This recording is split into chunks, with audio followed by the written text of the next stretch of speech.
Gentlemen, let's broaden our minds. Lawrence? You're listening to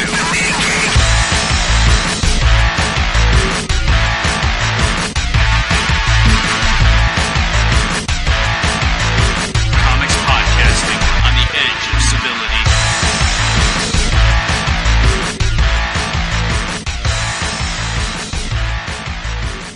You know what really? So, Bill, I want to beat the shit out of you for this week's movie choice. Hey, in my defense, if you'd seen it first, you would have wanted to see it without me.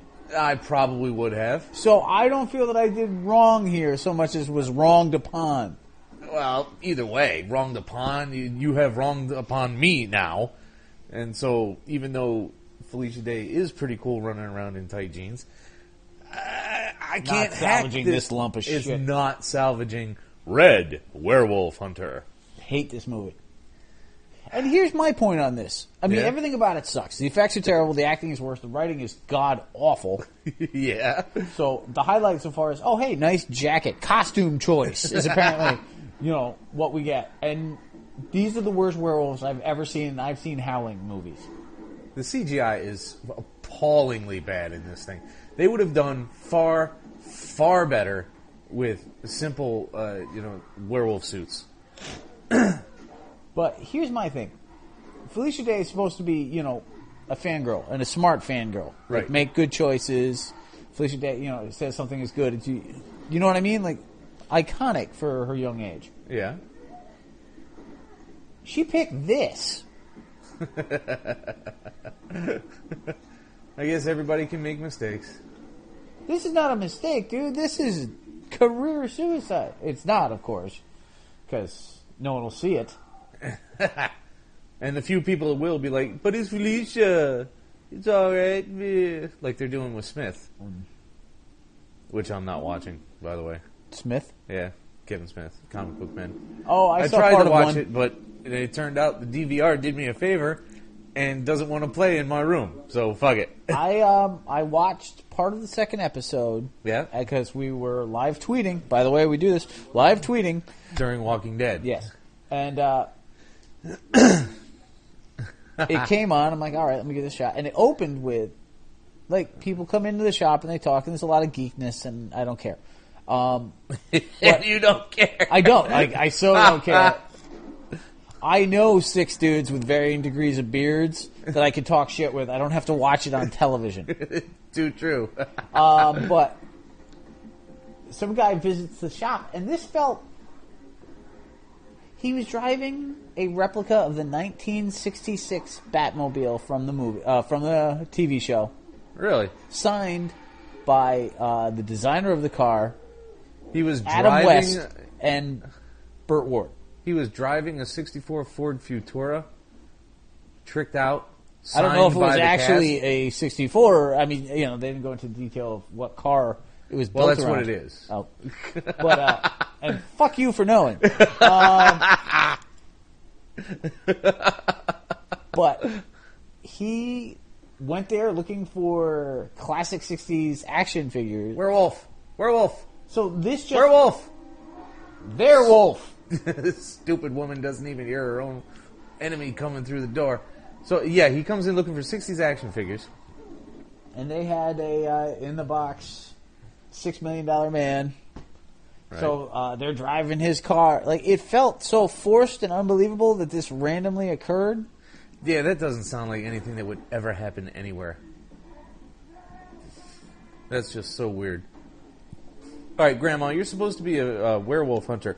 How come you don't know how to handle that rifle properly? Well, back in her day, they used silver bullet muskets. She is kind of ancient. This thing... You know, now that we're 4 minutes in, we might want to remind people who we are.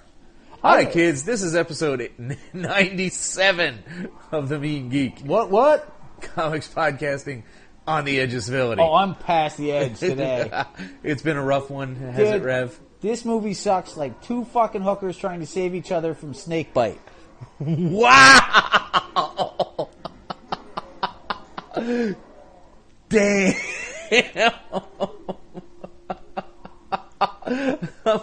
I'm gonna laugh about that one for days. Two hookers trying to save each other from snake bites. Jesus, Rev. Oh my God. Before we get too much further in, we're going to remind you guys now so that you hear it instead of chopping it off at the end like everybody else does on a podcast. As we approach episode 100... And we're not we're rapidly full speed coming up on this, people. Oh yeah, we're right there, man. We're getting there. Only 3 episodes left. Now, while we're recording this, Yeah.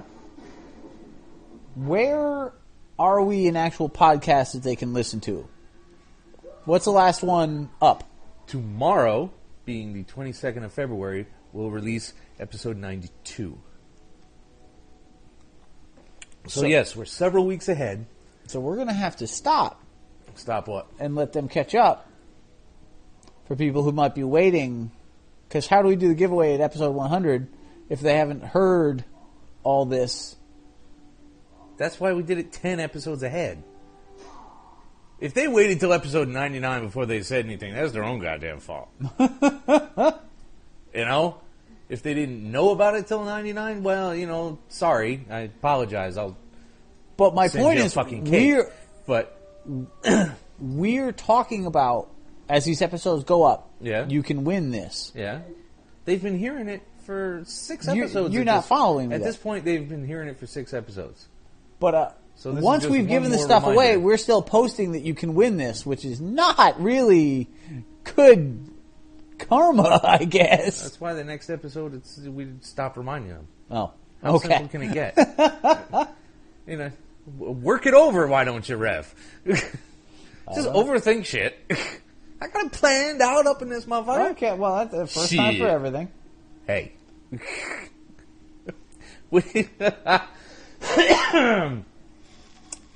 Right. What do you want to talk about first, man? How I've discussed how much I hate this film. Why don't you talk about your awesome geek gift that you got today?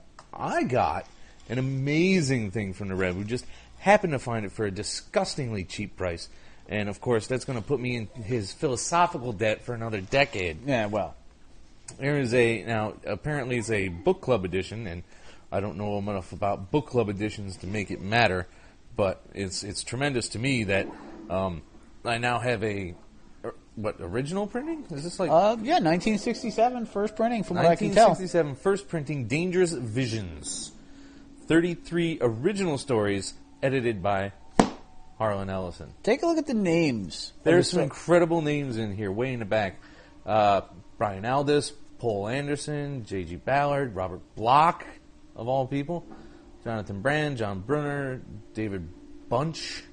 That I don't know. I don't know that guy. Skip to the ones you know, really. It'd be here all day. Skip forward by Isaac Asimov, Sam Delaney, Lester Del Rey, Philip K. Dick. Because no one's allowed to say that word without being a jerk. Harlan Ellison himself, Larry Eisenberg, Fritz Lieber, for God's sake, Larry Niven, Frederick Pohl, Howard Rodman, Silverberg, Sladek, Norman Spinrad. Sturgeon's When do in you there, find too. Norman Spinrad? You don't. You got to be our age and having been versed in science fiction to even know who the fuck the guy is. Pretty much. And I'll bet 90% of our 4 listeners don't know who he is.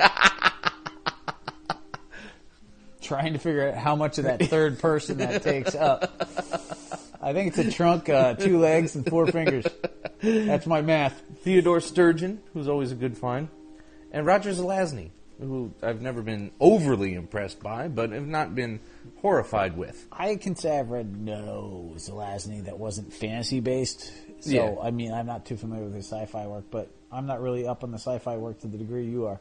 No, it's because you're a fucking... I lost it. I had something... But That's close. it's a classic. That's where you It's a usually classic. Yeah, so...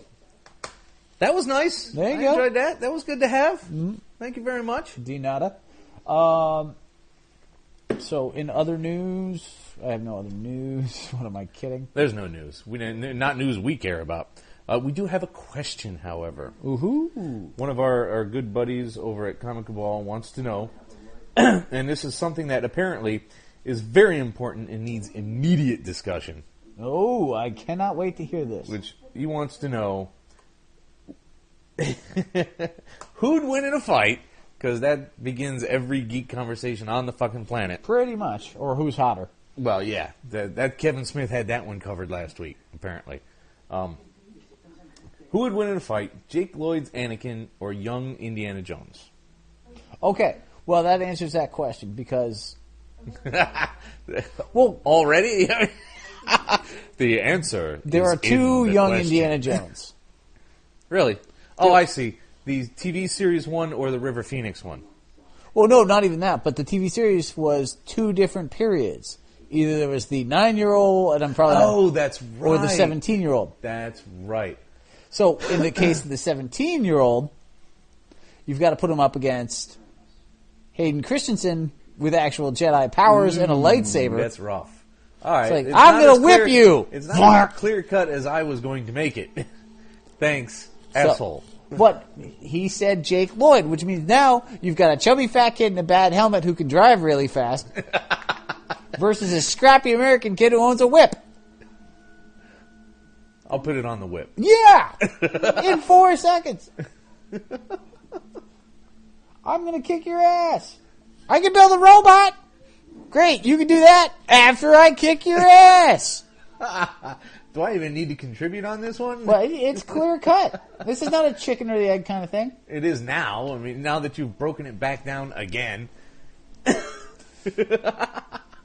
I'm sorry, man. First off, you know my feelings on Indiana Jones to begin with. Yes. Second off, however, I think the real question is, who is the bigger Mac, young Indiana Jones, who throughout the series... I did not see that many episodes of Young Indiana Jones. So, Well, we know that Indiana Jones is a man who loves the ladies, and the ladies love Indiana. oh, they do in fact. Which is the only area in which you can say that sentence. On the other hand, Jake Lloyd, while a chubby fat kid with a bad haircut who built robots, managed to just sit there and wink and have... Natalie Portman get wet for him. Yeah, what the fuck is that? That's storytelling, apparently. You're a surprising boy, Anakin. What in Sam fuck just happened? You're a surprising boy, Eddie. What the fuck? I mean, who in the theater didn't go, what? I mean, you probably picked your own pronunciation. I don't think everybody other than me went, what? That's not for everyone. But no one sat there going, that totally makes sense to me. No, that made no sense whatsoever. No, and Indy, he was like second only to Kirk, really. Yeah, I mean, Indy... But this was also about, well, we started with fights, but... I'm just saying, what my point is that fights, it's a clear-cut thing. A scrappy American kid from the 30s versus I live on the sand dune dweeb boy. I live on the sand dune dweeb boy. I'm just going to repeat everything you say this episode. I figure it'll say simpler that way. Wow. You're crazy, dude. What? Come on, dude. Jake Lloyd in that movie could not kick the ass of a pile of Wonder Bread on a wet, rainy day. Wow, you just got the metaphors all over the place. I'm telling you, I'm not going to top... the visual imagery you're pulling out right now? I'm an artiste. I will not top the two hookers trying to save each other from snake bites. That's the pinnacle of what I do, sadly. Wowee. All right, this movie's So over. I feel that is covered, and the movie is over, which it turned out was in association with sci-fi, so that explains a lot. Yeah, I did not know. Sometimes you just gotta not take the chance. Yeah, we're geeks. That's not what we do. And that is a never-ending source of chagrin for me, because I want to try things. I do, and they're fucking expensive. Well, this was not. This was Netflix. And sometimes they're horrifyingly poor. Think about, though, in the old days, 20 years ago? Or 10 years ago, let's say. Yeah. You'd have bought this. You Probably would have, used. And you would have, and I would have ended up owning it. Yeah, fair enough. I don't know. Felicia Day, I got this for you, basically. I was a much nerdier geek back then. True. I was far more enthusiastic, and it's a disgusting thing to say, isn't it? Yeah, considering you're such a cool geek now. No. You're missing the enthusiasm level. Well, was much that higher is than a sad fact. And say what you will about me, and people say a lot, but I'm enthusiastic about a ton of things every day. Like getting out of work or opening beer, the Muppets. But I've never really lost childish enthusiasm. Speech patterns? Those I've lost. I have never really lost childish enthusiasm for many things. See, that's a bit of semantics. Semantics. Seminole Indian? Semitism? Separatism? That's a bit of speech that I like to make differentiations on. Oh, yeah? Childish is one thing. I think you know where I'm going already. Childlike is another. Well, all right. I'm somewhere in the middle. Okay, there you go. Do you feel better? That's good. All right. That's fine. It would be nice to be childlike. It's sad to be childish. I float somewhere in the ether in between the two. But no, I was much higher up on everything. I was like, I gotta have this is what? Everything now because it's them. Yeah. And that's just not it now. Which leads me to a point I was trying to make earlier. Oh yeah, which is before the recording. I'm starting to think that we as geeks, I'm not certain that people are meant to consume quite as much entertainment at the level of involvement that we do. Well, you know what? The real question is being able to do so and maintain an even keel outside of doing so. No, not even that. I'm thinking about the realization of the mechanics of creating entertainment. Well, you are a big fan of pointing out tropes. The patterns get too easy to spot when you consume as much as we do. I mean, when isn't the TV on in our lives? When aren't we chucking in at least a movie, if not a geek movie? Yeah, you enough. Watch enough, you will catch all the patterns. And eventually you'll find yourself saying, he's going to turn around and he's going to give a weird grin and she's going to know that he cheated on her. But see, the funny thing is, I still get caught up in stuff. You know, not as much anymore. And I wanna. Well, I mean, but I recognize it too easily. You are a tad more cynical than I am. I am a tad darker in certain aspects, unfortunately. And that's an irritating thing to me. Well, I mean, maybe you need to try and recap. Like, I think there's no clear-cut answer to this kind of thing. Like, you're trying to be a functioning adult and a nerd and a geek, sorry. And challenge accepted. But the fact of the matter is that one of the things that have always impressed me about you, and they're such a small list, fucker, is you see what I got to deal with, kids? What the fuck? You've always embraced your lifestyle. I'm trying to be a real person here for once. I gave you that line a minute ago, but you've always embraced your lifestyle in a way that I do not. You know, what interests me doesn't necessarily get spread around until other people talk about it. I don't share things. All right. Yeah, I see that. Yeah. Whereas you're like, fuck it. You're a hot chick. I enjoy Star Wars. Deal with it, bitch. Oh, you won't? I knew that was going to happen. I always thought that was insane, but it was impressive. You know, you can't. I've never thought that it was a great idea. And some people would outright hide it. Which I do not do. Right. And some people would just wait till it comes up.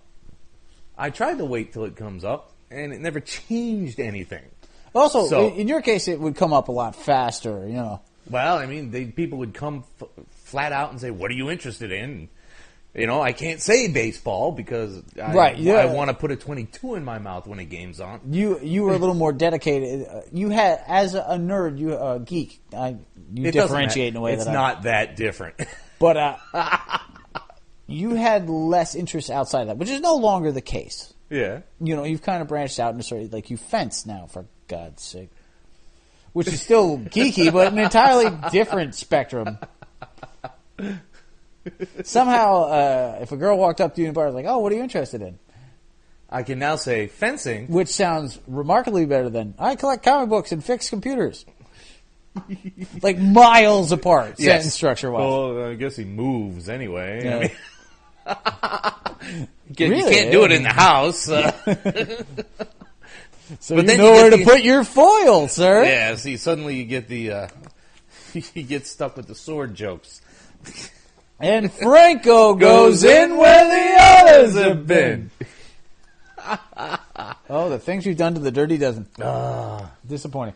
All right. In their name, I guess. You know, what are you Station gonna do? identification while we pop a movie in. All right, we'll be right back and try to find something far more interesting than Red Werewolf Hunter. Do apologize. I totally You thought goddamn you'd right enjoy I that. deserve something after Red. And what we got is Year One up in this motherfucker, which is an awesome, awesome show. Now, does this have anything to do with Kevin Smith? Huh? Year One? No. This is the Year One. This is Miller Mazzucchelli. No. Here's why I ask. Because I have seen, on Topless Robot and some other geek sites, people talking about Kevin Smith, now you can't read Year One without thinking about Batman crapping himself. Yeah, well... And I don't know where that came from, and I'm totally confused. I think that's just talking because he had said something or written something in a book where Batman shit himself or was supposed to have or whatever. Yeah.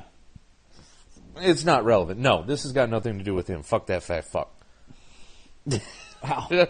From your hero to fuck that fat fuck. Well, when he opens up a perfectly good television show with masturbation jokes and makes fun of... You used to love those. Not in public. Jesus, what's... Hey, all I know is once you've made Red State... Yeah, Reb State killed me. I didn't know what the fuck he was doing with that thing. I don't know if that was some kind of anti-fucking Christian screed. I don't know if it was anti-Republican. It was definitely anti-Christian. I don't know if he was just anti-exercising anti-muscles or... Antibodies. Antibodies, there you go. I don't know if he was, I don't know what the fuck he was doing with that flick. Everything in it was anti-something. There was nothing good about anything he put in there. And fucking Cop-Out? I have never been so bored by a fucking Bruce Willis movie. Oh, good lord. Well, I never watched Hudson Hawk, so fuck it. You want to get to some books now that we're 20 minutes gone? Yeah, why not? Let's start with Demon Seed, which is a pretty good name for fucking Damien myself. I think it's just fine. Batman and Robin 6. So I was talking with several of our podcasting buddies. Yeah. About this? About Batman in general, and in specific why Detective is not that good. And one of the things we were discussing is I only read what you bring. Right. I've branched out a little bit, but unfortunately I branch out into things like collecting 1970s Power Man and Iron Fist. Not as helpful. Is that really that much of a branch? No, I'm excited about it. It gives you a great sense of history to bring. So it is it is what I bring to the podcast is the randomness right of there. No, that did happen, and here's where. But one of the things that you've never read, and apparently every book in Batman is currently Gotham-based. Sorry, every book in DC. It's ridiculous. Yeah, iVampire is occurring in Gotham right now as well, apparently. Yeah, I had read that. Suicide Squad. Yeah, go somewhere else. Besides JLI has Batman in it for the first 6 issue arc. Like, it's ridiculous. But it really is. Nightwing is a book that you've never really touched. Ever. I've got a few issues here and there because they were tie-ins to other shit like Return of Ra's al Ghul or whatever. No. War games, war And drums. you've never really bought a Robin book either. Again, not if I could help it for a crossover. Yeah, I think barring crossovers. Although I think didn't you pick up like a Robin 1 with one of the Tim Drake ones at one of the revamps? Well, yeah, but because it had like a chromium prismatic fucking cover. Oh, okay. And it was 1994. Yeah, craptacular. All right. So bear with me here. Imagine this. All right. Right now, in Batman and Robin, which we're about to discuss, you've got Batman and his son Damian. Now, Right. this book goes a little further in repairing their horrifyingly bad relationship. We find out in this book. Let's talk about this book and then go into where I'm going. All right. Batman and Damian have a crap relationship. He's a distant father. He's a petulant, bitchy kid. Nothing new under the sun here. We just saw in Justice League with Cyborg. Yeah. Daddy issues are big in comics. But meanwhile, at the same time, Batman is fighting nobody. Yes, that's his name. I didn't make it up. Yeah. I'm waiting. It's just, So the nobody pause was is kind of being weird. I'm the like, false father figure, and Damian's actually scamming both of them and not killing people. And, now that wasn't too bad, and I liked the little bit of not investigation, but detail that he picked up. He knew the gun was Yes, I really empty. enjoyed that. That was pretty good. I did like that. But then, you've got the high drama of, he's my father, and that's why he's following Batman, even though they totally disagree, which doesn't entirely work with his character, but, he's a little kid, so you gotta give, Yeah, you got to give him a little here and there. Because, what kid doesn't flip-flop? I hate you, Daddy. I don't have an action figure. Have an ice cream sundae. I love you, Daddy. I love you, Daddy. It's all the same. This time it's ramped up, and he can Yeah, kick the living fuck out of 7 different guys. So, there's an amount of melodrama that goes along with that level of power the kid has. That's not too bad. All right. So, and meanwhile, nobody has his own father issues about competing with Bruce and blah, blah, blah. So there's 7 levels of psychology happening here, all on a first grade level. Here's where I was going. Damian and Dick Grayson was one of the better things that happened. Previous to the reboot. Exactly. Yes. No, he was starting to make headway with them. And it was a more fun relationship. Right. There was I don't think it was, some people say it was a grudging respect, and I'm like, no, I don't think he was grudging at all. I think it was grudging in the sense. I think he was grudging with his praise of his methods, or... I think the only respect Damian gives is grudging, But you had the relationship with the guy, instead of Batman, who's Batman, you have Dick Grayson, who's being Batman, right? But has also been Robin, and is like, I've been a headstrong moron too. I was less psychotic than you, so I know I'm superior. So, and I think there's another thing. There's a respect that's demanded in Damian's eyes to be given to Bruce because he's his pop, right? But there was a respect that he felt he needed to give to Dick because Dick was a good person. He was a crime fighter. He had the skills, and despite the fact that he didn't want anybody to die and he wasn't going to kill anybody, Damian respected that because it's a disciplined viewpoint.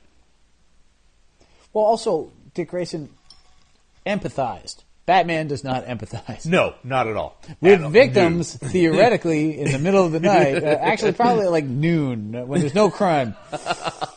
He's having a cup of coffee and a ham sandwich. Crime at noon as well. He would know. But picture this. All right, I'm picturing. Batman accepts the fact that he is a poor role model for small children for the time being. He does come to that realization, and that's kind of crucial, because that may be some kind of plot point that gets carried out sooner or later. But imagine if, by doing so, he gives Damian... We're talking about a small child, not a cookie. It's interesting, my mind always uses cookie in these circumstances. To Damian to train... to Dick to train. Right. So suddenly you've got Nightwing and Robin... and solo Batman in the Batman books. Yeah, I'm following you. No, that's I it. see it. I can see that's not a bad thing. Would you be more likely to pick up the Nightwing and Robin book based on that previous relationship? If they had to be fair, you would have had to do this right after Batman and Robin. Possibly. Although Batman and Robin was a Grant Morrison book and you Right. loathe. But you see my point. Now, if they changed this run with number 6, they just changed the title of the numbering, You know, like they've done a bajillion times on a bajillion things. Like, Right. If it was suddenly, Nightwing and Robin. Yeah. Green Lantern becomes Green Lantern. Green Arrow becomes Green Lantern. Yeah, you see, yeah, exactly. Now, if they did that, I would be inclined to give it a shot. I'd give it a fair shake, absolutely. Are they losing anything by not doing so? I don't think so. But it's a clever idea. And it might have actually helped a couple of these books. Maybe. And Batman might not have appeared in 45. Of the 52. It's getting out of hand how many they're putting his ass in. Batman is a new Wolverine, and that is not a good thing to be. No. I don't need that. However, there is a book I do need. Are you done? I think so. I mean, you've got a big cliffhanger at the end of this. Are you enjoying Batman and Robin under the new Peter Tomasi reign? Enough for the moment. I'll keep it around for a couple more issues anyway and see what shakes loose. It starts irritating me though. I might have to be done. I don't know. Because there are too many Batman books. There are too This is the many only time Batman that you books. consider dropping a Batman book is when there's 9 others. Yeah. Because there's no point. Why would I get my cookie on Batman and Robin when I got Scott Snyder around the corner that I can rely on for solid shit? Right? No, it's a valid point. All right. What do we think? Is Fraction our master now? Fraction is an amazing writer. What are we... We are specifically speaking of Defenders number 3. And I don't even think we have to say that Dodson is amazing. You know what? The art is great. The character development is really good.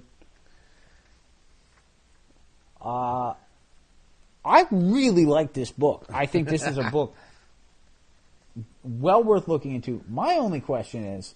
Why did they go to Wondergore? No, I love that. I mean, Prester John and Other Prester. Come on. Other Prester. It's terrible, isn't it? With the Omega Hands. Did it feel forced to wrap up Null and Prester John in 3 issues? Yeah, a little bit. I'm trying to decide for myself if that was actually just fine, and now they can move on to other stuff now that Leftovers are finished. I mean, Prester showed up first here. Not first. He wasn't in Fear itself, so it wasn't any big deal. Right. But Null was running around. They had to dispose of him somehow. So, as long as he's out of the way, then I'm not nearly so about it. Obviously, we have no idea if Null is actually gone forever or if this is just a clever ploy for the week. Well, that's true as well. But I've been a big proponent for compressing things again for a while now. And if they can get plot points wrapped up and out of the way, and maybe they pick them up later, maybe they don't, I don't know. But if they can wrap them up and get them out of the way and move on to other interesting shit that we know that Fraction is capable of, then I'm fine with that. Oh, yeah. I mean, no way knocking this book. I think it's a book everybody should be jumping on. You can still find all 3, to my knowledge, in a lot of stores. Absolutely. And it's a great book. But I guess Did I would have misinterpret preferred... that question? No, I would have preferred them to build it a little bit more. Like, one of the things Fraction does so well, and you can see it in the book already, is the character development of everybody. You know, what he does in Thor with all different characters having different moments throughout. Like what he's doing with Tyr and Heimdall. Which is totally off to the side from what's going on with Ulick and Sif. Right. Which is totally off to the side from what's going on with the 3. Right. It's got And such Broxton. a great balance. Yeah. And he's repeating that here. But not to, I guess if they had built this with your more classic 5-issue story arc of this storyline, Yeah. you would have had more time to see the characters. And he's really doing great things with all the characters. Sure, but we gotta remember that there's absolutely no reason that every single issue has to have all kinds of... You have to be developed more this issue, and it has to happen by page 5. Well, you know. I mean... It's about the... This thing's going to keep going. I mean, they're not going to give them less than a year.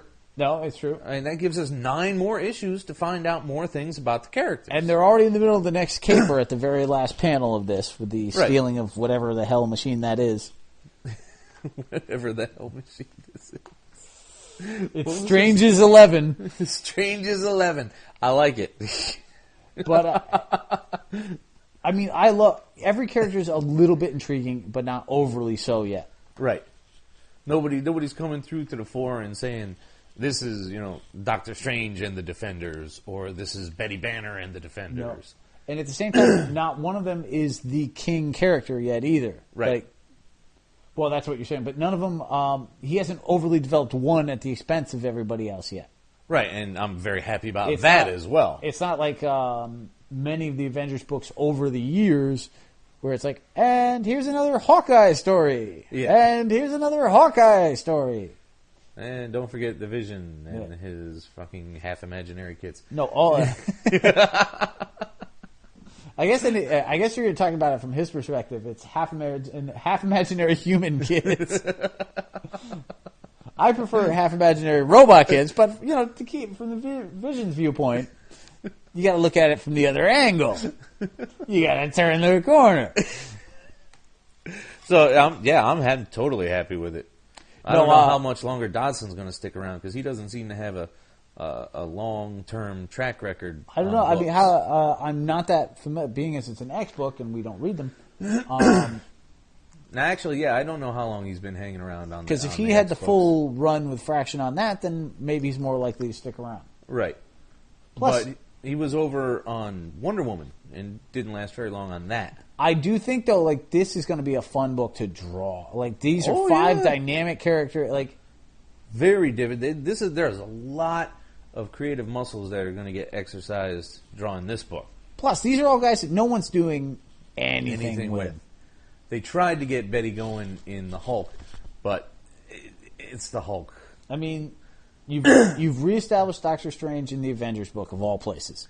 You've reestablished Namor in the X books of all places. You've established Betty Banner in the Hulk book. Outside of the book. But now she's a Hulk, so I mean, you've really got a whole new realm there. Silver Surfer's doing crazy things in Fraction's Thor book of all places. Yeah. And so we get a bit Danny Rand is over in the Avengers. Like, everyone's bouncing in these books where you're like, what? Is it... Is it assistant editor month? What the hell? I think we're getting a bit of unity in it, though. Because Fraction's doing 2 books that have at least one character crossing over in them. So that can't be a bad thing. No, I honestly, like, this is, if you like Marvel books, this is a great Marvel book. Mm-hmm. And you're still at time to jump in on the ground floor. And I think it's going to go places that are worth seeing. Which is fine with me. And with Bendis leaving the Avengers, depending on the creative team that's going to take over, this could be the team book. They haven't announced that. If Grant Morrison takes over the Avengers, suddenly Defenders is looking Defenders is my go-to fucking series. I think Grant Morrison is pretty locked up in DC right now. But he can suck a bag of dicks. I don't give a shit. Grant fucking Morrison. We'll get to you, buddy. I love that Grant Morrison is the Tech Jedi Sith Lord. Like, that's... There's our title. Grant Morrison is the Tech Jedi Sith Lord. He is my antithesis! I will have him! Part of what?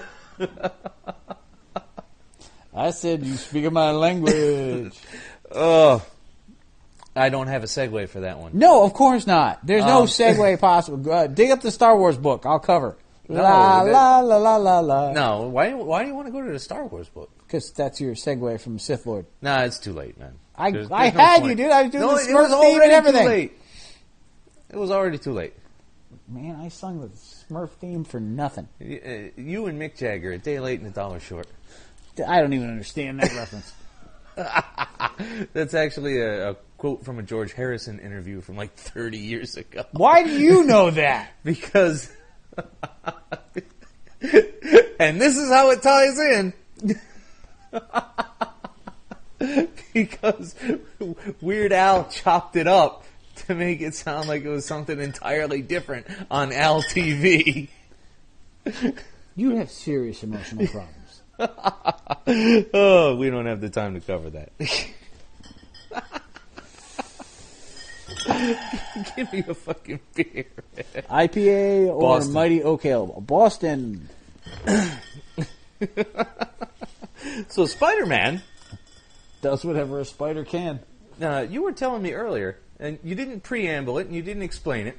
You just How finished, unlike me. you just finished the book, put it down, and said, "God damn, Dan Slott needs to write more books." Dan Slott's amazing. Spider-Man is one of my favorite books by now, by far.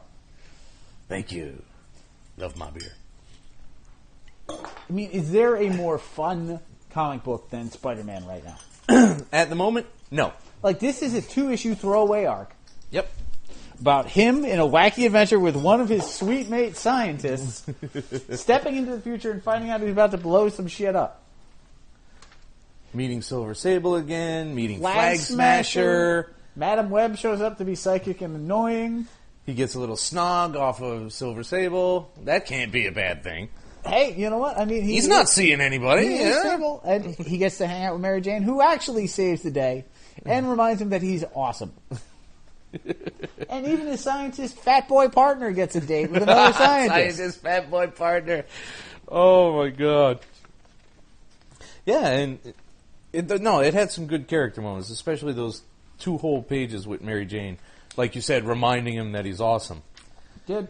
Because that's a very Peter thing. The whole Parker look routine. Put them back together. It's weird that he has to be reminded constantly that he does the most spectacular things. Ooh, the most amazing things. And the most webby thing. You far. threw it. Yep. You should have left it alone at God amazing. damn it. Spider-Man, you webby bastard. You suck, dude. And Humberto Ramos, my God, has he looked better? Nothing's ever going to top when he burst onto the scene in Impulse, because it was I like knew you nothing. were gonna bring that Well, no, up. because it was nothing you'd seen before. Like, it was cartoony, it was manga, it was fun in comic book form. Like, it was just... Impulse didn't go where I wanted it to in a lot of ways, but at the time, when he drew Impulse running around like a 13-year-old kid with huge feet, he had enormous feet. But no, he's a lot cleaner here. It is, he's a better artist, but I love the Impulse of the first couple of issues. This could be the magic thing. I loved it. The phone wants to ring, and he's like, I don't know if I should pick that up. It could be something terrible. Or it could be exactly what you want. Doofus, pick it up. Oh, you get to pick it up and go hang out with the hot chick. That's it! Ta-da! All done. And there's this, I can't imagine that this story has huge, epic friggin' effect down the line. And it doesn't need to. It just needs to be awesome. Is this the only time travel story that didn't make you want to stab a monkey? Pretty much. Because your hatred of time travel is well known between you legend. and me. No one else listens, but you and I know. You're absolutely correct, Ben. That is one of the few time travel stories ever that I didn't want to punch a baby, stab a monkey, spit on a priest. See, the first two are mine. I know them because they're mine. Spit on a priest, however. I was reaching. I needed something fast. You were reaching for a priest. No. Oh. Star Wars, Dawn of the Jedi. Encyclopedia I paid $3.50 for without realizing it. Now, here's the thing. Are you going to run out of air anytime Yeah, I soon? totally did. Talk amongst yourselves while I gather up breath. I had no idea that this was just basically a, hello, here's what we're dealing with. Yeah, didn't even read No this thing. story whatsoever. It was utter setup by Encyclopedia. And I like John Ostrander. And I like Jan Duursema. And you like John Ostrander and John Duursema on Star Wars books. Yes. I wish I'd read the previews a little more because, like I said, if I'd known it was a guide instead of just your guide to the Dawn of the Jedi era, Here's the thing. Instead of I wouldn't have paid for it. I'd Yeah. have found it in the 50-cent bin. Which is exactly where I was going. Like, this is instead of being the rare, awesome zero issue, which Yeah. really never happens, this is totally Not something since you could find 1988. in a dollar bin. It's not a terrible thing to have. I had a book a few years ago, which I think I gave you, the Star Wars Encyclopedia. Yes. And it's a cool little thing to flip through and whatnot. But at the end of the day, I don't care. It's like, this guy showed up in a cartoon of droids. Here's his name spelled correctly. I don't want this book suddenly. Well, this is more of a primer than Right. than an outright encyclopedia. But just the same, it does have some striking visuals, though. Well, it does. It looks interesting, well thought out enough that perhaps Dawn of the Jedi will be exciting. Yes. So far, Star So we'll Wars have is to currently see. putting out the only Star Wars book since Marvel that I don't loathe in James Agent Bond. of the Empire. Which I'm dying for the next one to come out. That's one. Yeah, we were talking earlier about what is getting exciting to be looking forward to, and I had to sadly admit that there was very fucking little. You know what? There's something in here actually that's worth getting excited over. It's out there. I think Winter Soldier won, Yes, I was excited for that. and it was happy lived for up. And the duck? It lived up. It lived up. Yes, it absolutely did.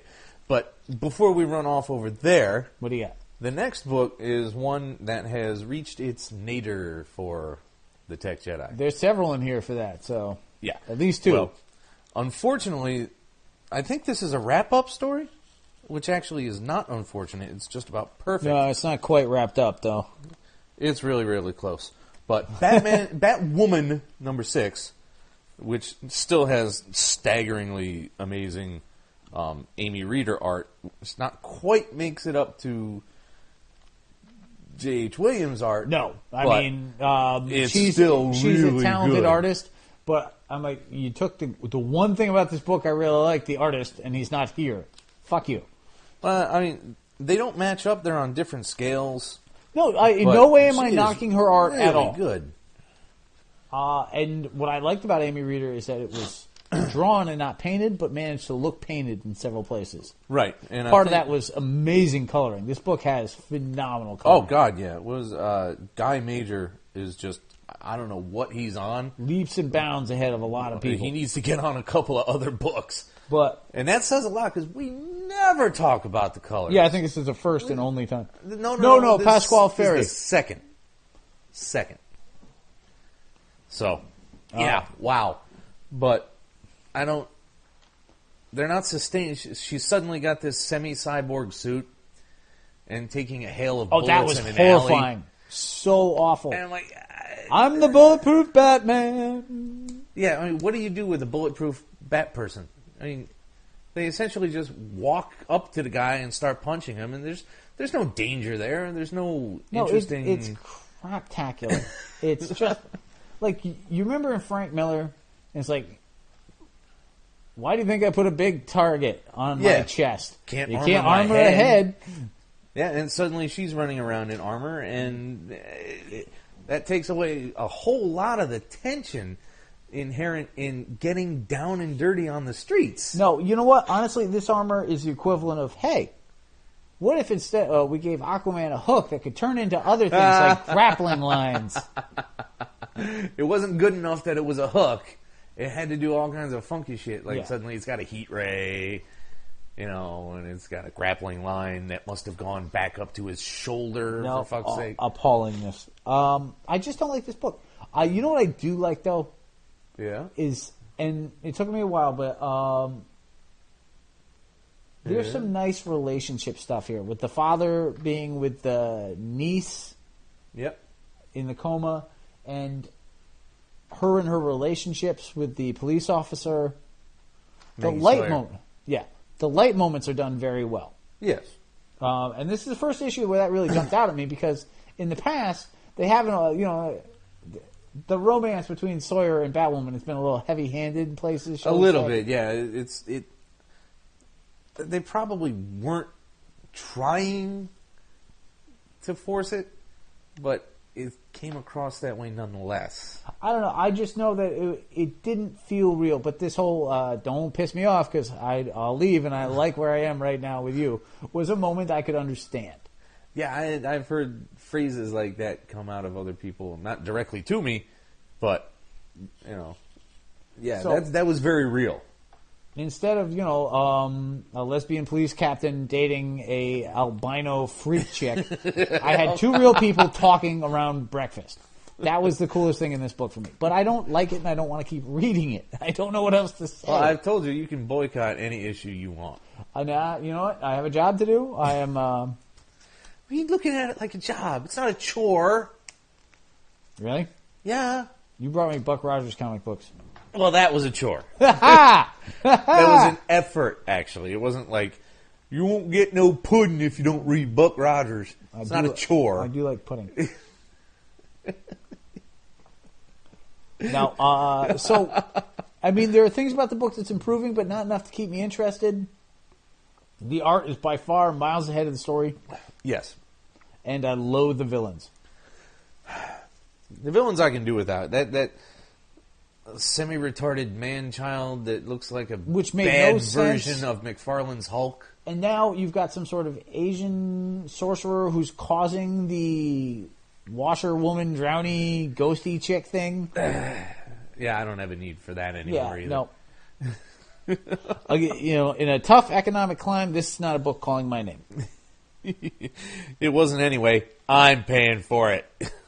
But my point, I'm fucking with you. stop fucking with me. It's confusing me. You never get it when I'm fucking with you. And I like it that way. Anyway. Next up. Are you done? Yeah, I think You I've, can keep going on No, I think I've said Batwoman if everything you want. about. I think I said everything I need to say. That was about the previous book, but it'll carry over. Now, I'm not going to lie. In GL, I'm trying not to be harsh, right?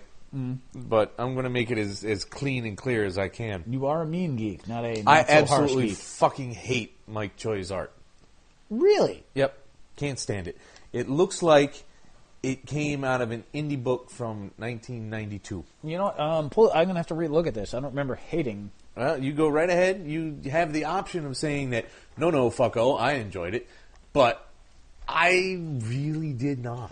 No, all right, yeah, it's it's not that I didn't hate it per se, but it has that slightly unfinished art. Let's fix it with coloring feel. Yes, that's I was trying to find a way to phrase that, and you did it. Thank That's you. what I do. It's totally that way. Yeah, it's not a terrible art style, but compared to the incredibly high-end art we've been getting in JL. Yeah, where the hell's Maki again? But, you went out for cookies. For a month? They're big cookies. They're giant fucking cookies. Well, it is GL. It's a giant green cookie. I ain't eating a green cookie. Let me just point out. Not even I'm on now St. waiting. Patrick's Day. I have now. I've already predicted a Shaken Avengers book that came out. So if in the next issue of GL is a giant green cookie, I'm a genius. And you can take that bet because the odds are so far against me. What would you say, 1,000 to 1? We can but hope. So, yeah, Choi ain't my thing. It reminds me of a couple of things from the 90s that I was never really down on. I can't Or say I with, particularly or like up it, for. but But Hal gets some really nice moments where he realizes, if nobody wants me to be GL, and all I really have to do when being GL is get pushed around by Sinestro and just, you know what? Fuck it. Why do I need to be GL? I'm fine with that because that's the first real decision for himself as a civilian he's Ever? made in decades. yeah. Nope. Hal managed to get a handle on not being Green Lantern and still having a life. So, of course, he immediately becomes Green Lantern again. No, he doesn't. He desperately tries not to, and he tells Sinestro to suck it.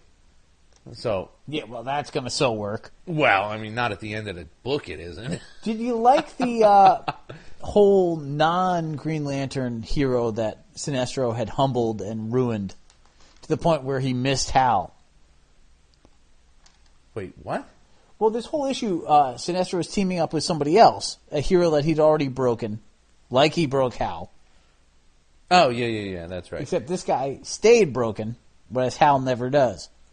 Did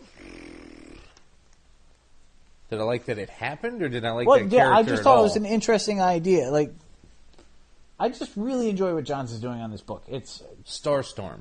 That's who it was. Yeah, with the name was terrible. I had no interest in it. Yeah, that's an absolutely disgusting name, really. Star-Lord. Nothing more than Star-Lord. Storm. Yeah, I just made my own up. Oh. I'll be copywriting You're because fucking weird, dude. Actually, I think one of Galactus's heralds was Star-Lord. I'm sure there's been like 32 Star-Lords, dude. It's too easy. Hey, you know what sounds good with Star-Lord? No, it was interesting to see a bit of backstory besides I was the greatest Green Lantern and I subjugated Korugar because I like order. He must have done something. He did a besides lot. that. Sinestro, But they never really talk about well, that. he doesn't have. He's Sinestro. It's not. He doesn't feel like talking. It's like, yeah, I fuck shit up. Ask around, bitch. I don't bring my life story to the table. Yeah, that's. But it does make him fuller. That was my Sinestro was played by Aziz Ansari, basically, which is a movie I would totally watch. Amazing. I'm just saying. I said it was going to be a good night. Oh, you're a lunatic. In a good way. Well, yeah, but no, absolutely. I like seeing that.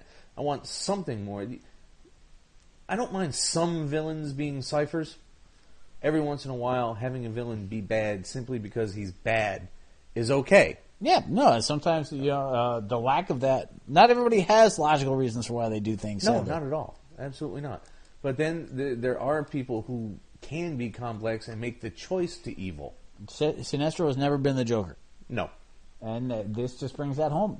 He's a guy who thinks everything out to the point of terrifying. And I like that. Yeah, you know what? And that's why he needs to be a bigger villain. Oh, I think he's pretty fucking big as it stands. Well, only in the last 4 years. I mean, think about Sinestro before Johns took over on Green Lantern. He didn't exist, essentially. Yeah, he was, I wish I had a pencil-thin mustache. The Jimmy Buffett villain. Jimmy Buffett villain. He was the All right, leader. there's potential title number 2. The Jimmy Buffett villain.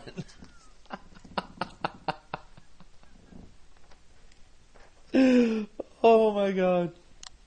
Nightmare in Journey into Mystery 634.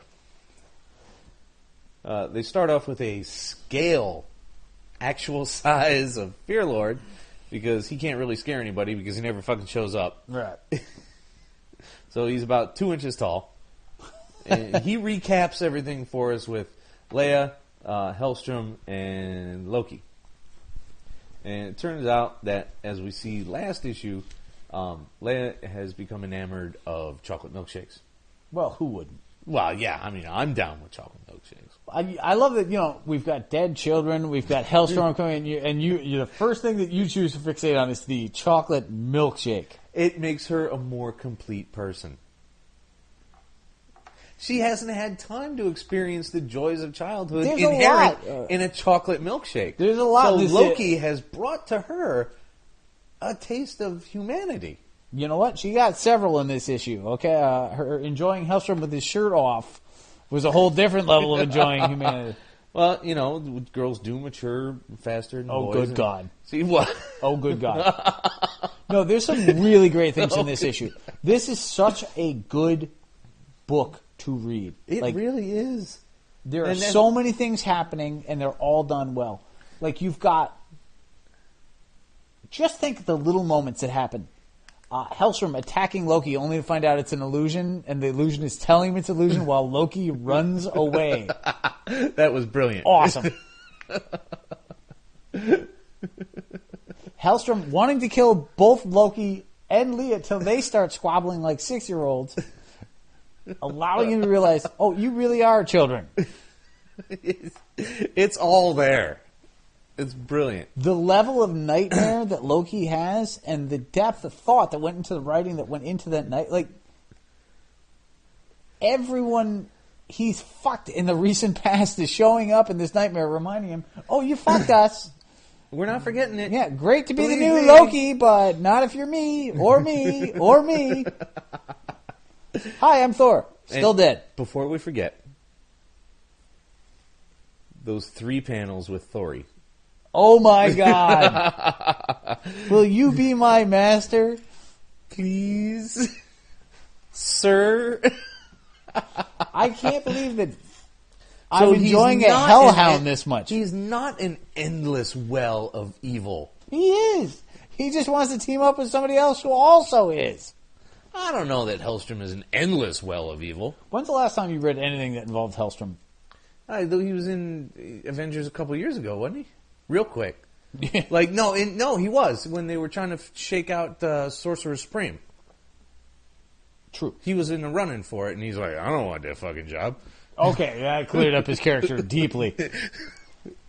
Well, it's what happened, and then he went away. And then they gave it to Brother Voodoo. Before that, and Brother Voodoo died. Do you remember?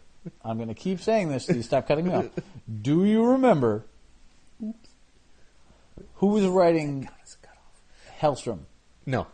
before when he had his own book? No idea. Warren Ellis had the last real crack at this character, Really? and he and his artist, I don't remember the guy's name, went on and did that 4-issue Druid miniseries that was supposed to be a regular that series thing. Yeah. that I loved and you loathed. Which I now don't remember enough of to make a judgment Well, about Dr. its Druid quality died, or so not. you know. Well, Yeah. hey, Dr. Druid dying. Whoa. Dr. Druid dying is worth a price of admission any There day, you go. really. As a matter Also, of fact, I may speaking of just that- buy the last issue. Speaking of that, Yeah? Dying or Hellstrom? Or as you know, Druid. I just read in its entirety the Secret Invasion miniseries, so we're suddenly jumping all over the place. Yeah? I didn't realize that Spider-Woman apparently killed Echo in that miniseries. Yes. Because a few podcasts back, I'm like, what the fuck even happened to that chick? She died! Aren't I heartless? Did not know that. Yep. And what was the point of that divergence? I just realized, I mean, literally yesterday, I'm like, holy crap, I've been making fun of this chick and she's dead. If she were real, I'd feel bad. If you were real, you'd feel bad. Well, you feel nothing. I am a caricature. What? No. Okay. So yeah, I mean, you've succinctly put it together already. He gets confronted by all the persons he's screwed over lately, including Surtur and the Daisir and Thor.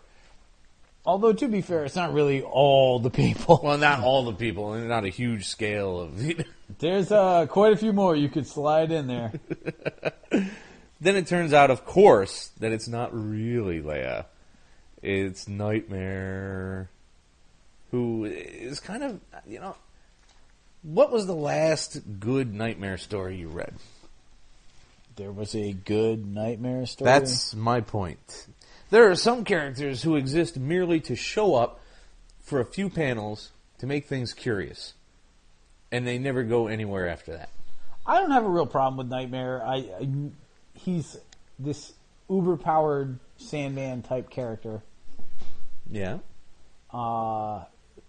And he's a villain. I got no problem. There are certainly... The problem is that they're always trying to make Nightmare this big echelon villain, and he's too weird and wacky for that, really. Wacky? Nightmare is wacky? He wears a giant green body stocking with a jester's cowl around his neck. Like, All right, that's wacky. yeah. All right. But make the hastiest of haste. Can you take the That dude made me laugh. seriously?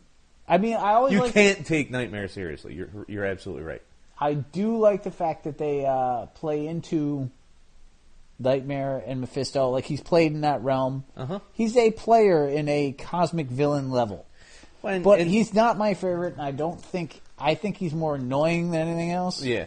From a metaphysical perspective, he ought to be on that level, but no one's really executed it well enough to give you that feeling, you know? Right. Craziness. But then also, I mean, the books where Nightmare gets rolled out as the key villain, how often have you been reading those? Like, he was in some Doctor Strange's, a book you've never particularly followed. Right. They had that, Peter David, played with him in Hulk for a bit during the wedding, but that never went anywhere. That's right. That's like I said. He shows up for a few panels just to make things goofy. And then he's largely forgotten after a while. So, you know, he needs to come. They need to give him the fraction. That's what they need to fucking do. Nightmare? Shit, yeah. You know, think about what he's done with the rest of them. Do you really want to have to buy a Nightmare book? By fraction? Yeah. You know what? We've had this go around many, many times. Nobody in the right hands. Nobody gets 100%, though. That's the thing. Bendis has done an amazing job, but you didn't like his Spider-Woman book. Well, no, I wasn't impressed by it. Not liking okay, it fair is enough. different. It's a fine line. Alias also didn't blow you. Like, everybody's going to not... nobody nails everything 100%. Nobody's that good. No, but I've only worked with 3 of his books at this point. Garth Ennis 4. did Jennifer Blood. Yeah. Whereas I like the Battlefield stuff, Love the Preacher Battlefield stuff, and from the things I've heard about it, I'm never going to touch the Crossed stuff. Eventually I will, and I'll probably regret it. Yeah, I'm betting you will. So, Irredeemable, which is going to end in 3 short issues from now. So, sometime in late spring.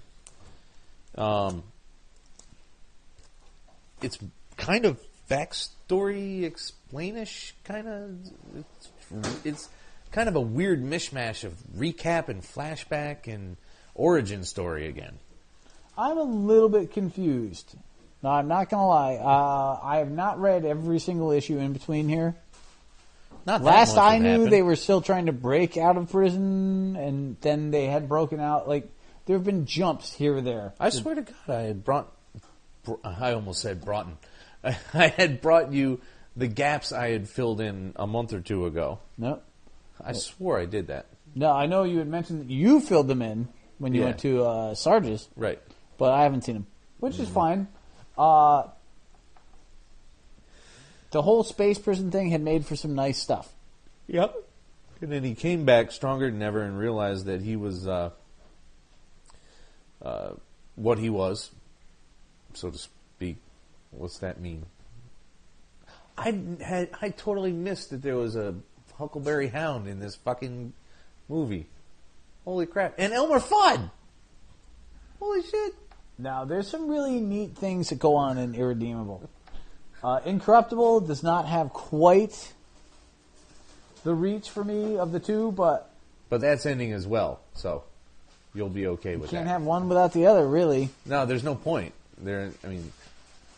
He really exists as Incorruptible to oppose the Plutonian. So, poor Tony. There is no poor Tony. What am I talking about? No, His powers just get crazier and crazier every fucking issue.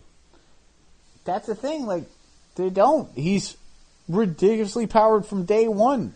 Yeah, but now he can manipulate things at a molecular level. That's the only... And that's absolute craziness. That's Molecule Man level. That's fucking Galactus stuff right there. Who doesn't love Molecule Man? This is the stare of silence that signifies I hate disbelief. the stare of silence. No, possible title 3. I hate the stare of silence. No, there's a lot to be said for Irredeemable as a whole. However, it's such a thinking book that sometimes individual issues... Make it difficult to keep track of. Not even that, but sometimes the book it's a book of concepts, so sometimes you get an issue that just doesn't flow. Right, it doesn't advance the story at all. Here's an awesome concept. Suck it up and deal with it next issue when we try to deal with characters and events again. And now there's a lot that's moving concept with only 2 to 3 issues left. There's a lot that's moving forward in this book. Right. But there's also a lot of theory and back and forth. And this is a book that almost screams, read me in graphic. Right. Which is just as well. So, but it'll be nice to have a complete run of something for once. Do you have... As short as it is. Do you have a complete run of anything? Ever? No. Really? No, there's got to be a couple of things, but I haven't really... Because most of my major books are like several hundred. Right. So, I had a complete New Mutants. I have a complete Howard the Duck. Which is not exactly a large-scale endeavor. No, that was in the 30s. I do have a complete Preacher. I've got complete iZombie and complete American Vampire. There you go. I do have a complete Transmet and a complete Hitman, of all things. Really coming off with some themes here. Which is on my wish list, by the way. I'm going to replace all of those in trade. Oh, yeah? Oh, yeah. Absolutely. I love Hitman. I am Baitor! I remember when you wouldn't even read that, and then we found them in a 2 for $1 bin. I made you buy a ton of them, and then a pipe burst over all of them. Yeah. Yeah. And I was almost there, too, man. Yeah, you had a I was huge so run. close. There was only like 50, right? I believe it ended in 60. All right, well, So close. Yeah, and you had easily in 30 to 40 of them. Yeah, I was so close. And then, fucking basements. What the fuck? I hate basements. My books are never going in a fucking basement again. Yeah, it's never worked out well for you. Ever. It's not the first time that's happened either, sadly. No, it's not. I lost a shitload of preachers that way. Early, like Astro 12, Cities, 13. Hellblazer. Hellblazer, tons of Hellblazers. Oh, late and horrible, but you lost them. Well, yeah, I mean, I had gotten a shitload of Hellblazers when Sarge's Saybrook was closing. I had is that gotten where a they came frightening number of those things. I mean, I'm talking 60, 70 of them. And I was quite happy with them, but whatever. Another Vertigo book. Speak of the devil. Another Vertigo book is iZombie. Now, Chris Roberson, I'm going to shake his hand at Emerald City Con. Maybe get him to talk for a little bit on the show. Very exciting. Don't know. Tried to last year, but we screwed up and never connected. Allred, he's supposed to be around there, isn't he? We looked at the list, right? Yep, I'm sending a Madman book with you just to be safe. All right. So, are you going to bring an iZombie, or are you going to bring that X-Force, his first one, X-Force, that's... For Allred? Nah, I'm not sure I want to dig for all those. I don't know. I don't think I have all that many of them either, and I would want it to be a significant one. Whereas the early issues I have of iZombie are not readily, but close to readily accessible. Well, I gave you the first 6 or 7 of those, so you have his first book on X-Force, which is not an easy book to find. Apparently not even in your own collection. So, what happens here is it's revealed to Gwen that her beau, and I'm having a difficult time with his name because I've closed the book, who doesn't have a name, actually. You're killing me. I don't have a clue. Tell me his name. I don't read this book regularly like you do, so I'm so fucking confused. I think I read the one before this, and then maybe 8 before that one. 8 wasn't enough. There's a vampire and a ghost sharing a body, so they can both hook up with what appears to be a Frankenstein zombie. There's the dead president's monster hunter team teamed up with the other monster hunters, with the evil sorcerer who's half a good sorcerer teaming up with the good guys, but then sacrificing a were-terrier in his basement. The were-terrier's grandfather died, but he's trapped in his soul is trapped in the body of a chimpanzee who's apparently dating a chubby woman who might be familiar with the doll that the ghost collects. His name is Diogenes. Oh, yeah, there's the capper that cleared everything up. This book makes less sense than a bowel movement. What? I mean, from a Or that comparison. Well, I mean, from a structure standpoint. No, actually, the structure is fine. Stop. No. I don't know why this book amuses me and keeps my interest. I think it says a lot for Chris Roberson's writing because this is theoretically the kind of book that you hate.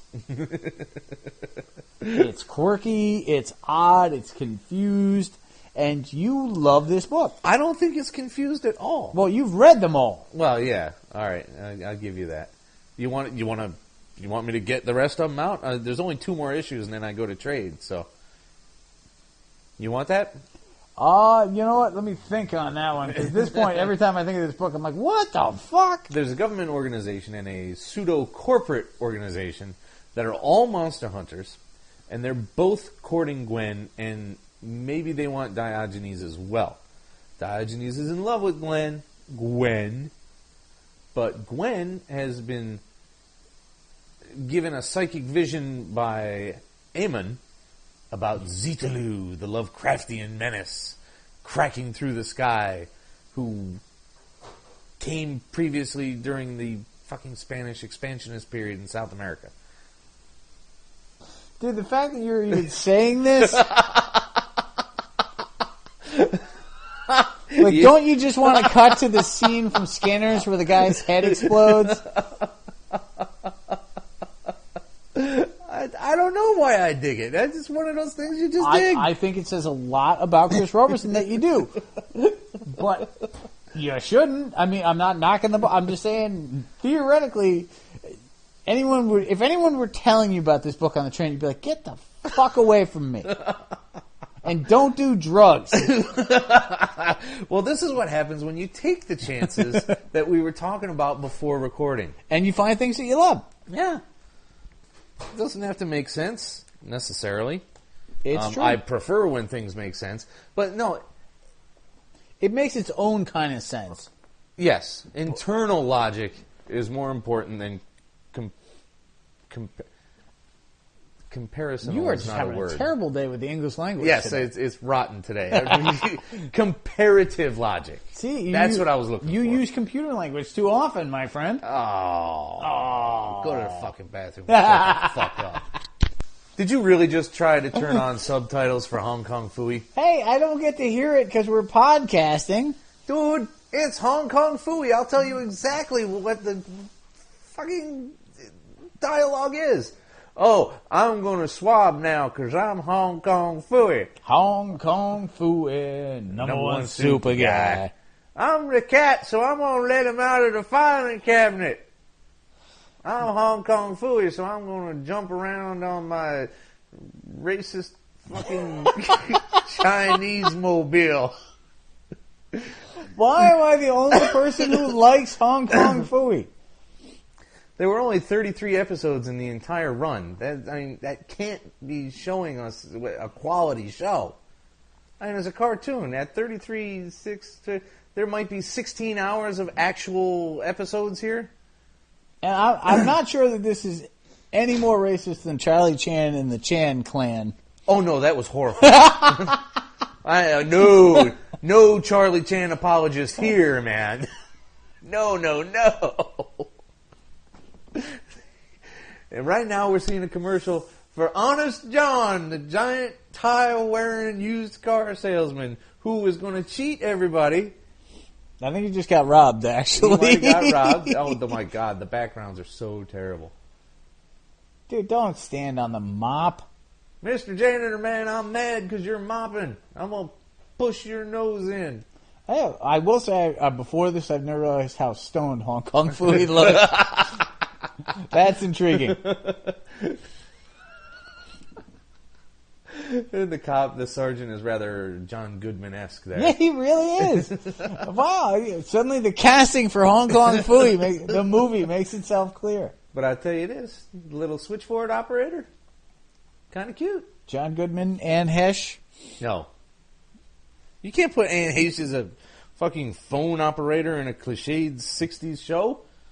You'll get crucified. Why? I don't know. No, it's not Anne Heche. That would never be Anne Heche. Who are you talking about? That's fucking Sarah Michelle Gellar. What? No. Come on, you can't get John Goodman and then Sarah Michelle Gellar. Well, it's not like they ever hook up. It doesn't matter. Yeah, but it'll be the movie. They always hook up in the movie.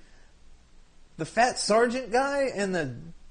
Yeah, they're only two Switchboard characters that operator? aren't a dog or a cat. Unless you're Howard the Duck. Ta-da! Creepy. Well, tell the guy who wrote it, not me. And So- speaking of telling the guy who wrote it to fuck off... Oh, is this the other book that this is the last hurrah for? Yeah, this is absolutely... I'm going to double check my order sheet, and if 7 is on this, I'm telling them they can suck it. I'm not buying Action Comics anymore. Because they went from, I'm a muckraking, idealistic journalist, Clark Kent, to, holy shit, we've got 12 kinds of kryptonite again. And we have characters all based on the color of the kryptonite, like some crappy 70s Japanimation show. All of them hate Superman for reasons in the past that we don't know because we never dove read into because this book picks up at a time period where we barely know any of his history. Plus, Superman still a dick. Yeah, quit making Superman a douchebag. What's going on? You know what I liked about this book, other than nothing, Yeah? is at the end you had that nice little Clark Kent remembering his family, All right, yeah, I can see that. and that was done really well. Like they weren't finished memories, which is usually the comic thing. It was a thought in each place he looked. He had a memory, and then he'd look somewhere else. So it was a new memory as opposed to Right. a flashback of an entire sequence. No, you're right. I did read that. I had a difficult time getting through it because I'm not going to, again, I'm not going to lie. I'm not, and we've been told several times on the internet that we should be nicer. Really? Because, well, not us specifically, that fans should be nicer because people make a living off this shit, and if they take your bile about a particular level of quality from an artist, he doesn't get work anymore, which I think is overthinking the fucking podcast influence myself. But Well, I wanted to fling this thing across the fucking room and stomp on it when I saw crisscross art. I didn't have I don't a real remember ever problem. seeing crisscross before, but I swear to fuck, my nephew could do better than this, and he's 12. I'm sorry, I absolutely despise this. This makes me go. No, Yes. there's art that I seriously dislike, and this was not that level.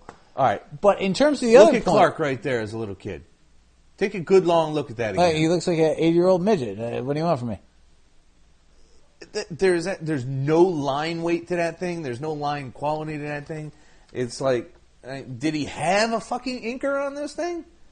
Well, they were going for a ghostly memory quality, so they couldn't have a heavy line. Yeah, but that doesn't mean it has to be deformed. Dude, I'm watching Hong Kong Phooey, all right? Look Deformed at is that a given. panel. Look at that panel right there. Yeah. And you know, people also say things like, "You wouldn't say that to his face." No, because I wouldn't speak to him at all. Because I wouldn't go by his table because I don't like his art. So no, I don't have that problem with not saying it to his face. That whole say it to his face thing is intriguing. It's not like I'm picking on some dude. I'm stating that I did not care for this. Yeah, I should be allowed to do so. sure.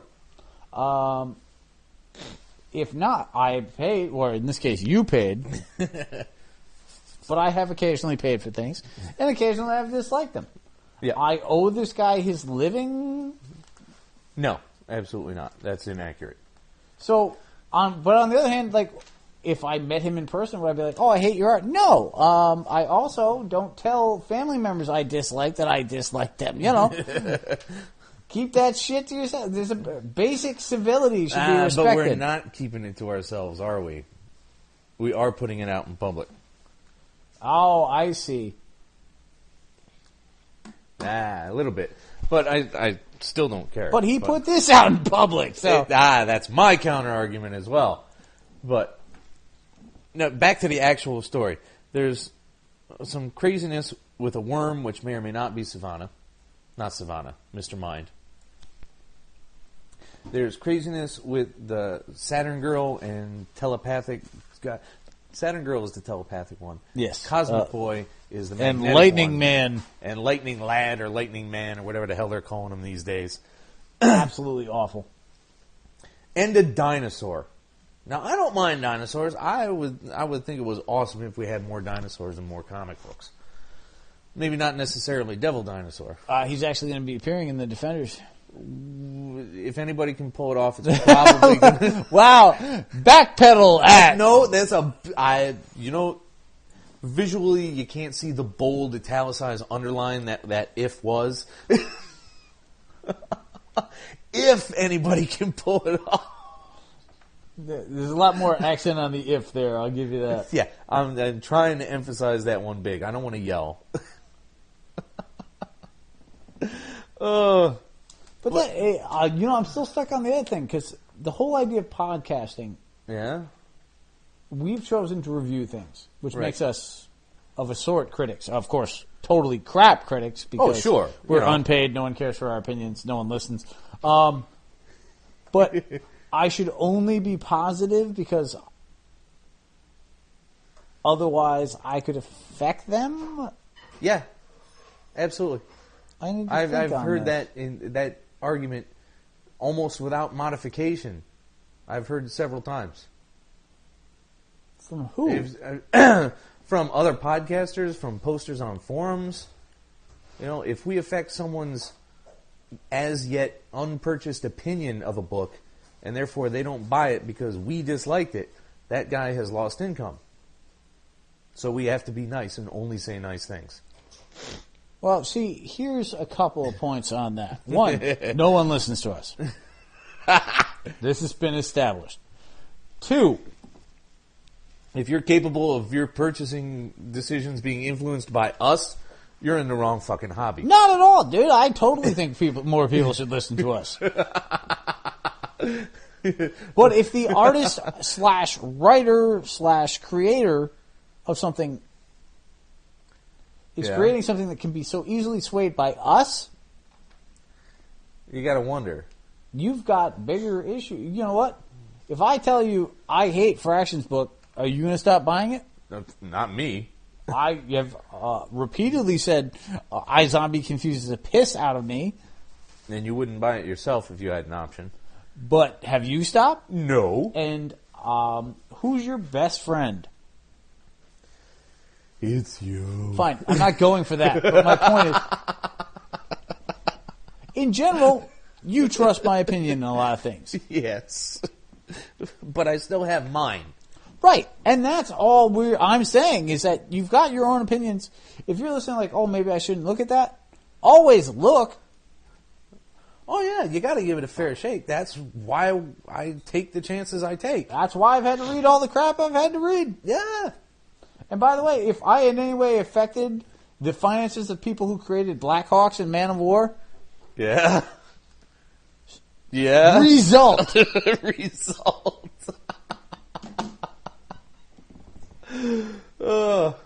Y'all wouldn't have had to pay if you hadn't done it. Next book. Yeah, we're not. Yeah, I think we've said enough about Superman and the new Crypto Squad, which I am never purchasing again. The new Crypto Squad. What the fuck else you going to call it? Now, here's somebody I do trust implicitly, and will buy damn near anything that he does. I don't know for how long, because as you said earlier, not everyone is 100% at a time. But for the moment, 8 issues of Rucka's Punisher have been satisfying to me. I wanted it to move a little quicker at points. I think my favorite thing about Rucka's Punisher is that the Punisher really is barely in it and doesn't speak or do anything. There's some really clever plotting going on. He's more a force of nature that allows the other characters to do the things required of them in the story. We're 8 issues in. You know more about the reporter, the cops, the villains. Yeah. Then, meanwhile, the Punisher's like, I've grown a beard and I shoot people. And, there's a There's a chick that may or may not be a trap. Right, that's hard to tell. Which I don't mind at all. No, there's some a little real confusion is just fine in a book like and this. we're 8 issues in. Right. But they do know and respect each other. The Sergeant Rachel Moore or Mole or Morris. If or that's whatever her, the fuck name is. and which we have to assume it is, but Well, we sure, don't know. Of course it's her. Well, no, she pulls her mask off. It's her. But is it a trap? It's difficult to tell. No, there's a lot of really cool things going on in this book. And what Ruck has done is instead of jumping right in, as much as I love the Ennis Punisher, like issue 1, it's like, oh, hey, here's Mike-O shooting you in the face with a shotgun. Good day. Good morning. Ruck is much more subtle and thought out and drawn through. I don't know thought out. I mean, there was a lot of thought that went into what Ennis was doing with the Punisher. But oh, well, yeah, okay. It was full throttle from day one, whereas this Punisher is 8 issues in, is still recovering from wounds from issue 3. Well, yeah, because it's all happening in like a day and a half. But my point is, normally it'd be a 6-issue story, and then suddenly he's back and fine, and new armor, Right, blah, blah, blah. right. Absolutely true. And Kitchen Irish to Mother Russia, there were no repercussions. right, there's a lot going on in this book. And other than the Red Vulture, there have been no real super villains. Which is another fine thing. But we do have a lot of S.H.I.E.L.D. and other aspect characters floating about. Right. So the shared universe aspect is still there. It's recognized. It's understood. But so far, they're not fucking with each other. Right. And I'm happy with that. But another little nod to the shared part is the agent that is just oozing over the awesome tech. And she's like, maybe this is Richards. No, wait. You're a Stark. That was amusing to me. No, there's a lot of good writing in this book. I have not followed Ruck to the degree you have, because so much of what he's done that you've read was Batman, which I wasn't reading. Right. So he's doing some really cool things here. I'm kind of curious. One page did confuse me. The implication by the cop that the mere fact that they were both Marines, that she would cover for Frank at any point, and she got pissy about that. I don't know if that was necessarily a guaranteed cover as a hint at solidarity or possible... Well, that's what I'm saying. I'm not agendas. sure where to look at that from. Which is good, right? Like, yeah. It's a cop throwing out a loaded question to a suspect who doesn't know how to react to it. Right. All right. No, I got it now. I'm good now. That's why I keep you around. Oh, yay. Now, we're starting from scratch, kind of. It's a new number 1. Winter Soldier. Ed Brubaker. Butch Guice. Betty Brettweiser. No. Don't care about her. Excellent book. All right, so let me get one small thing out of the way. Yeah? Little too much for me. Winter Soldier, Black Widow romance in the first issue. Well, I mean, they've already established that in other things. Yeah, but but that makes the assumption that you've read the other things. It's kind of a jump on. You're like, no, okay. You honestly could not follow the Winter Soldier if you haven't read Brubaker's Cap. No, it'd be incredibly difficult. Because they don't. The I've watched her do this since the 50s. The recap page on the front doesn't really give you enough to work from. So there's a lot that has gone before. And it gets close, though. I don't have a problem with the relationship. I just thought there was a lot for an issue 1. Oh, sure. There should be a lot more setup. But you know what? Yeah. The Red Ghost and the Russian-speaking monkey with a machine gun. That's already 2 big pluses for Billy Boy. I am a happy reverend. No, it's I really enjoyed it. At the same time, it's a issue 1. There's a lot going on and not a lot of resolution. Oh, sure. But that's to be understood from a 1 these days. So, where it's going to go, I couldn't tell you, but I think that this is if you enjoy Cap, you need to be reading Winter Soldier. Yep. So, I'm thinking, though, I'm wondering how long can he really draw out all these clean up my mistakes as a Soviet pawn routine.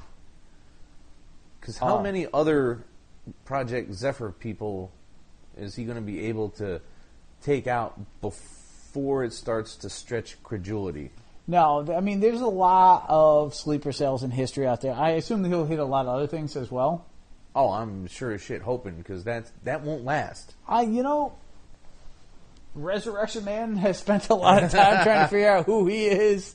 Banner spent a lot of time trying to be canceled. left alone. There's a lot of deep thought. I mean, it's going to take a lot of willing suspension of disbelief if 50 issues from now he's still hunting down guys he trained. No, if it's going on for 50 issues, there's going to be some serious flaws. Yeah. But if it shows up here or there, I have no problem with that. Yeah. All right, so 50 issues, it may run a little thin. Sure, but that's a worst case scenario. And that is some incredibly short skirts for the 60s for a kids show.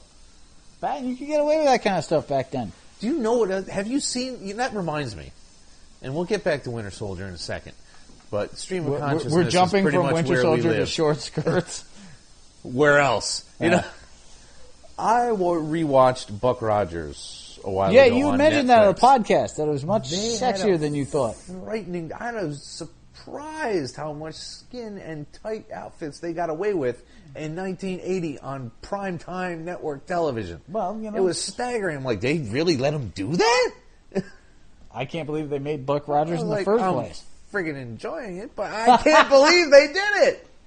Anyway, Winter Soldier, 50 issues.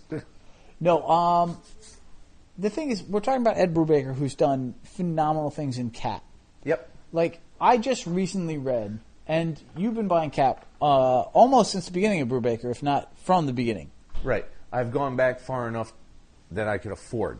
I don't have number one, but, I'm down in the single digits a couple of times. So. Because I just read the Zemo.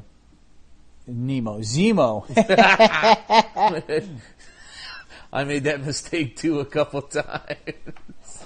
Oh, I'm trying to decide if I was thinking the fish or the Baron sub-captain. But, I'm sure after saving England at the end of the League of Extraordinary Gentlemen, the Queen gave him some land and he's now a baron. That's just fine. you might as well bring Hong Kong Phooey into that at that point. But, so there's a storyline in Cap where Zemo finds out that he didn't actually, his father didn't actually kill Bucky, so he comes up with a plan to fuck with Bucky big time. Right. And this is why I'm not worried about Bucky hunting his history, is that Brubaker wrote an entire storyline with a new Beetle, a Iron Hand Hauptmann, and the Fixer. Hauptmann. You know what? My pronunciation is off. Hauptmann. I freely admit.